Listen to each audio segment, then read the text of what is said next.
Rajkot civil hospital નહીં પરંતુ જુનાગઢ અને ભાવનગર બંને જગ્યાએ બંને જિલ્લાની આરોગ્યની વ્યવસ્થાઓની સમીક્ષા માટેની આ અમારો પ્રવાસ હતો. અમારી સાથે પર્સનલ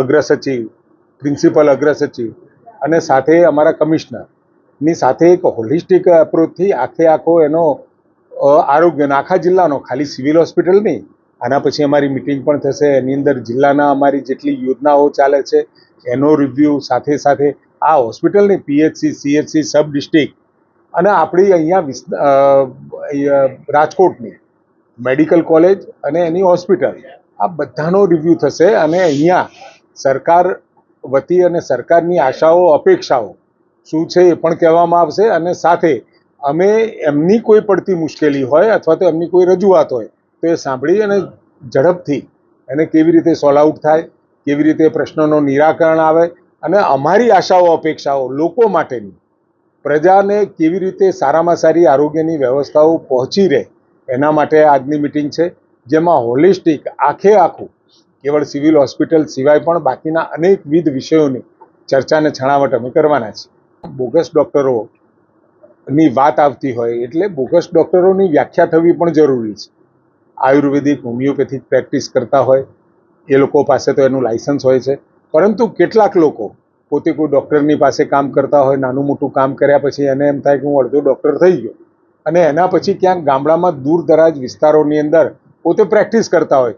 બિલકુલ અમારા આરોગ્ય વિભાગને પણ કહ્યું છે અને સાથે આરોગ્ય વિભાગને પોલીસ વિભાગ સાથે રહી આ કાર્યવાહી કરવા, કારણ કે એક વખત બોગસ ડૉક્ટર ઝડપાય એટલે સ્વાભાવિક બોગસ હોય અને એની પાસે કોઈ પણ પ્રકારની ડિગ્રી ના હોય ને હવે તો ક્લિનિકલ એસ્ટાબ્લિશમેન્ટ આવે છે. એટલે જે લોકો પોતે પ્રેક્ટિસિસ કરતા હોય એમને પોતાનું રજિસ્ટ્રેશન કરાવવાનું પણ ફરજિયાત છે. એટલે ખૂબ સહેલાઈથી હવેના સમયમાં, કારણ કે અત્યાર સુધીમાં તો આપણને ખબર નહોતી, પરંતુ હવે એક ક્લિકે આપણને ગુજરાતમાં ખબર પડી જાય કે કોણ ઓફિશિયલ પ્રેક્ટિસ કરવાને લાયક છે.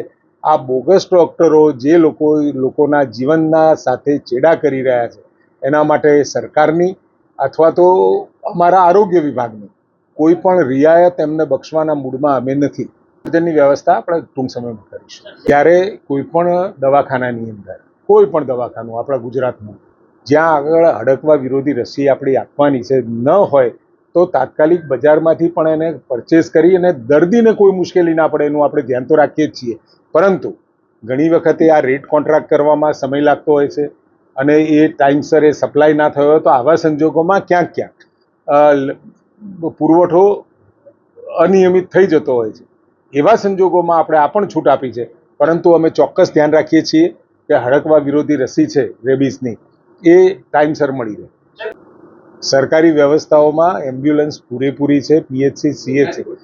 PHC, CHC, sub district hospital ને આપણી મેડિકલ કોલેજો, આખી હેરાર્કીમાં દરેક જગ્યાએ એમ્બ્યુલન્સ સરકારે આપી છે. ને જ્યાં બાકી છે ત્યાં આગળ અમારે જિલ્લા પંચાયતના સભ્યો છે અને CSRમાંથી પણ ઘણી બધી એમ્બ્યુલન્સો આપવામાં આવી છે. એટલે હોસ્પિટલ ટુ હોસ્પિટલ ટ્રાન્સફર અને 108, તમારી જાણ સારું, 108 આપણે અત્યારે કાર્યરત છે અને એમાં પણ પેલી કઈ આઈસીયુ ઓન વ્હીલ્સ 39 આ વખતે આપણે ગુજરાતને આપી છે. મારે હાલ નથી પાસે, આ મુદ્દો અમે ચર્ચામાં લઈ લઈશું અને એમાં જરૂરી ક્ષતિપૂર્તા કરવા માટેની ચર્ચા કરીશું. જે પણ મુદ્દા છે અહીંયા જે તમે મને પ્રશ્ન પૂછી રહ્યા છો કે જેના આન્સર જે મને ખબર નથી એવા પણ અમે ચર્ચા કરી લઈ અને ભાઈ એટલા માટે જ આજે અમારી મુલાકાત છે અહીંયા.